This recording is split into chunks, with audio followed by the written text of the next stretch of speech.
Hello friends, welcome back to my YouTube channel. ഇപ്പോൾ social മീഡിയയിൽ വൈറലായിക്കൊണ്ടിരിക്കുന്ന ഒരു ആപ്പിനെ പറ്റി കുറച്ച് കാര്യങ്ങൾ നിങ്ങളെന്ന് പരിചയപ്പെടുത്താനായിട്ടാണ് ഇന്ന് വന്നിട്ടുള്ളത്. ആപ്പിനെ പറ്റി ഞാൻ ഇനിയിപ്പോൾ കൂടുതൽ പറയേണ്ട കാര്യമല്ല, എല്ലാവരും ഇപ്പോൾ കണ്ടുകൊണ്ടിരിക്കുകയാണ്, എല്ലാവരും വയസ്സായ ഫോട്ടോകൾ ഇട്ടുകൊണ്ടിരിക്കുകയാണ്. അപ്പോൾ FaceAppനെ പറ്റി തന്നെയാണ് പറയാൻ വന്നിട്ടുള്ളത്. അപ്പോൾ നമുക്ക് FaceAppൻ്റെ കുറച്ച് കാര്യങ്ങൾ നോക്കാൻ തോന്നുന്നു.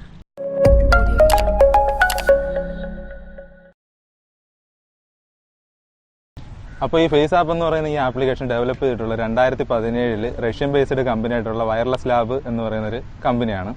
അപ്പോൾ അന്ന് ഈ ആപ്പ് ഡെവലപ്പ് ചെയ്യുന്ന സമയത്ത്, അതായത് 2017 ജനുവരിയിലാണ് ഈ ആപ്പ് ഐഫോണിൽ ലഭ്യമാവുന്നത്.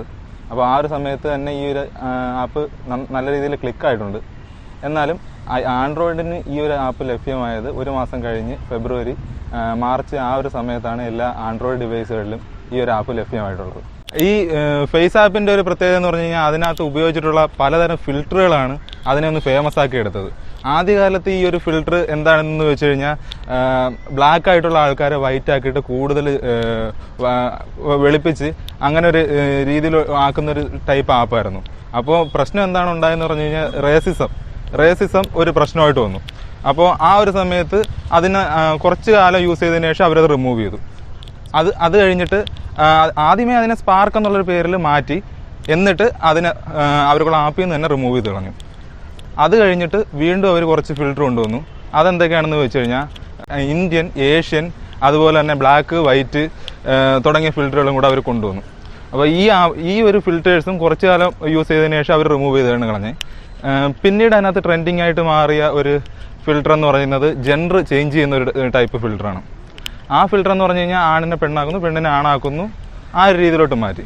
അപ്പോൾ ട്രാൻസ്ജെൻഡേഴ്സ് ആയിട്ടുള്ള ആൾക്കാർ അവർ എങ്ങനെയാണ് ഫീമെയിൽ ആയിക്കഴിഞ്ഞാൽ എങ്ങനെ ഇരിക്കും, മെയിൽ ആയിക്കഴിഞ്ഞാൽ എങ്ങനെ ഇരിക്കും, അപ്പോൾ അതൊന്നും അറിയാനായിട്ട് ഈ ആപ്പ് കൂടുതലായിട്ട് യൂസ് ചെയ്തു. അവർക്കുള്ള ഇടയിൽ കൂടുതൽ പ്രചാരത്തിൽ അന്ന് പോവുകയും ചെയ്തിട്ടുണ്ട്.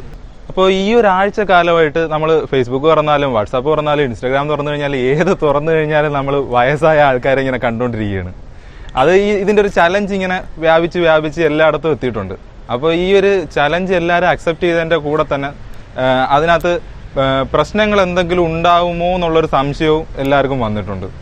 അപ്പോൾ അതിനെപ്പറ്റി എല്ലാ ആൾക്കാരും ഇങ്ങനെ എല്ലായിടവും സെർച്ച് ചെയ്തുകൊണ്ടിരിക്കുകയാണ്, കാര്യങ്ങൾ അറിയാനായിട്ട് ശ്രമിച്ചുകൊണ്ടിരിക്കുകയാണ്. നമ്മുടെ സിനിമാ താരങ്ങൾ അടക്കമുള്ള ഒരുപാട് പേര് ഇതിപ്പോൾ യൂസ് ചെയ്തിട്ടുണ്ട്. മഞ്ജു വാര്യരാകട്ടെ, നിവിൻ പോളി ആവട്ടെ, ടോവിനോ തോമസ് ആവട്ടെ, ഹരീഷ് കണാരനാവട്ടെ, അങ്ങനെ ഒട്ടുമിക്ക താരങ്ങളും ഇത് യൂസ് ചെയ്തിട്ടിരിക്കുകയാണ്. അപ്പോൾ അവരും യൂസ് ചെയ്തു. അപ്പോൾ എന്തെങ്കിലും പ്രശ്നം ഈ ആപ്പ് കൊണ്ട് ഉണ്ടാകുമോ, റഷ്യൻ ബേസ്ഡ് കമ്പനി ആയതുകൊണ്ട് റഷ്യൻ സെർവറിലോട്ട് ഇത് സേവ് ചെയ്യുന്നുണ്ടോ, ഇമേജ് പ്രോസസ്സ് ചെയ്യുന്ന സമയത്ത് അവർ ഫോട്ടോ അപ്ലോഡ് ചെയ്യുന്നുണ്ട്, അത് പ്രശ്നമാകുമോ, ഇങ്ങനെയുള്ള പല ചോദ്യങ്ങളാണ് ഇപ്പം സോഷ്യൽ മീഡിയയിൽ ഇപ്പം വന്നുകൊണ്ടിരിക്കുന്നത്. അപ്പോൾ ഒരുപാട് പേര് ഈ ആപ്പിൻ്റെ ഓണറുമായിട്ട് ബന്ധപ്പെട്ടിട്ടുണ്ട്, മെയിൽ വഴി സപ്പോർട്ട് ചോദിച്ചിട്ടുണ്ട്. അപ്പോൾ അറിയാൻ കഴിഞ്ഞതെന്ന് പറഞ്ഞാൽ ഇതിൻ്റെ ഡേറ്റ എല്ലാം സേവ് ചെയ്യുന്നത് ആമസോൺ വെബ് സർവീസിലോ അല്ലാന്നുണ്ടെങ്കിൽ ഗൂഗിൾ ക്ലൗഡിലോ ആണ് ഇവർ സേവ് ചെയ്തുകൊണ്ടിരിക്കുന്നത്. ഇമേജ് നമ്മൾ ഏതാണോ കൊടുക്കുന്നത് ആ ഒരു ഇമേജ് മാത്രമേ അപ്ലോഡ് ചെയ്യുന്നുള്ളൂ എന്നാണ് അറിയാൻ സാധിച്ചത്. അതുപോലെ ഈ ഒരു ഇമേജിൻ്റെ പ്രത്യേകത എന്ന് പറഞ്ഞു കഴിഞ്ഞാൽ 48 മണിക്കൂർ കൊണ്ട് ഈ ഇമേജ് അവരുടെ സെർവറിൽ നിന്ന് ഡിലീറ്റ് ചെയ്യും എന്നാണ് അറിയാൻ പറ്റിയത്. അല്ലാതെ മറ്റ് പ്രശ്നങ്ങളൊന്നും ഇല്ല എന്നാണ് പറയുന്നത്.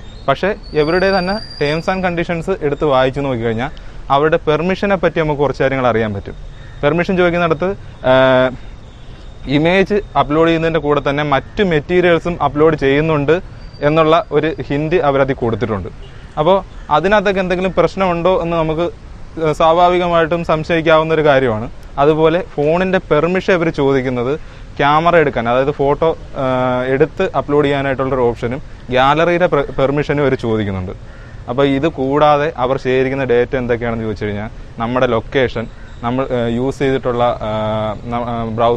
ബ്രൗസർ യൂസ് ചെയ്ത് നമ്മൾ കയറാൻ നേരത്ത് ഏതൊക്കെ സൈറ്റുകൾ കയറിയിട്ടുണ്ട്, ഏതൊക്കെ ലിങ്കുകൾ നമ്മൾ ക്ലിക്ക് ചെയ്തിട്ടുണ്ട്, നമ്മുടെ ഫുൾ കുക്കി, ഇതെല്ലാം അവർ യൂസ് ചെയ്യുന്നുണ്ട്. ആഡ്സെൻസിൻ്റെ കാര്യങ്ങൾക്ക് വേണ്ടിയിട്ട് അവർ യൂസ് ചെയ്യുന്നുണ്ട്. അതുപോലെ തന്നെ ഫേസ്ബുക്കിൻ്റെ ലോഗിൻ പോലുള്ള കാര്യങ്ങൾ അവർ യൂസ് ചെയ്യുന്നുണ്ട്.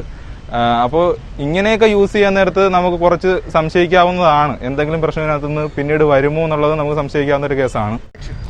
ഇമേജ് സെർവറിലേക്ക് അപ്ലോഡ് ചെയ്യുന്നതിൻ്റെ ഉദ്ദേശം എന്താണെന്നുള്ളതിനെ പറ്റി ഡെവലപ്പേഴ്സ് പറഞ്ഞിട്ടുള്ള ഒരു അഭിപ്രായം എന്ന് പറഞ്ഞു കഴിഞ്ഞാൽ അവർക്ക് പ്രോസസ്സിങ് കറക്റ്റ് ആക്കാനും അതുപോലെ ട്രാഫിക്ക് കുറയ്ക്കാനും ഒരു പ്രാവശ്യം നമ്മൾ അപ്ലോഡ് ചെയ്തിട്ടുള്ള ഇമേജ് വീണ്ടും അപ്ലോഡ് ചെയ്യാൻ നേരത്ത് റിപ്പീറ്റേഷൻ ഒഴിവാക്കാനും വേണ്ടിയിട്ടാണ് നമ്മൾ ഒരു പ്രാവശ്യം യൂസ് ചെയ്യുന്ന ഫോട്ടോ അവർ സെർവറിലേക്ക് അപ്ലോഡ് ചെയ്യുന്നത് എന്നാണ് അവർ പറഞ്ഞിട്ടുള്ളത്.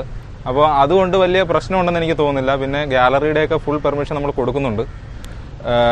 എൻ്റെ ഒരു ഒപ്പീനിയൻ വെച്ചിട്ട് ഈ ഒരു ആപ്പ് കൊണ്ട് നമുക്ക് വലുതായിട്ട് പ്രശ്നങ്ങളൊന്നും വരാൻ പോണില്ല. കാര്യം നമ്മൾ ഫേസ്ബുക്കിൻ്റെയും വാട്സാപ്പിൻ്റെയൊക്കെ പ്രൈവസി പോളിസിയും അവരുടെ ഡീറ്റെയിൽസും എടുത്ത് നോക്കിക്കഴിഞ്ഞാൽ തന്നെ കാണാം. ഇതിലും അധികം ഒരുപാട് കാര്യങ്ങൾ അവർ പറഞ്ഞിട്ടുണ്ട്. ഇവർ തേർഡ് പാർട്ടീസിനൊന്നും നമ്മുടെ ഇമേജസ് ഒന്നും കൈമാറ്റം ചെയ്യില്ല എന്ന് അവർക്കുള്ളതിനകത്ത് പറഞ്ഞിട്ടുണ്ട്. എന്നാൽ പോലും അവരുമായിട്ട് ബന്ധപ്പെട്ട് നിൽക്കുന്ന കമ്പനികൾക്ക് അവർ ഈ ഡേറ്റയൊക്കെ ഷെയർ ചെയ്യാൻ സാധ്യതയുണ്ട്. അപ്പോൾ ഇത്ര നേരം ഈ ഫേസ് ആപ്പിനെ പറ്റി ഒരു വീഡിയോ ഞാൻ തയ്യാറാക്കി നിങ്ങളെ മുമ്പിൽ അവതരിപ്പിച്ചപ്പോൾ ഇതുകൊണ്ട് നിങ്ങൾക്ക് എന്തെങ്കിലും പ്രയോജനം ഉണ്ടായി എന്ന് ഞാൻ കരുതുന്നു. ഇതുപോലുള്ള വീഡിയോ ഇനിയും കാണണമെങ്കിൽ എൻ്റെ ഈ ചാനലൊന്ന് സബ്സ്ക്രൈബ് ചെയ്യുക. അപ്പോൾ മറ്റൊരു കണ്ടന്റുമായിട്ട് നമുക്ക് വീണ്ടും കാണാം. Signing off Vishnu Soman.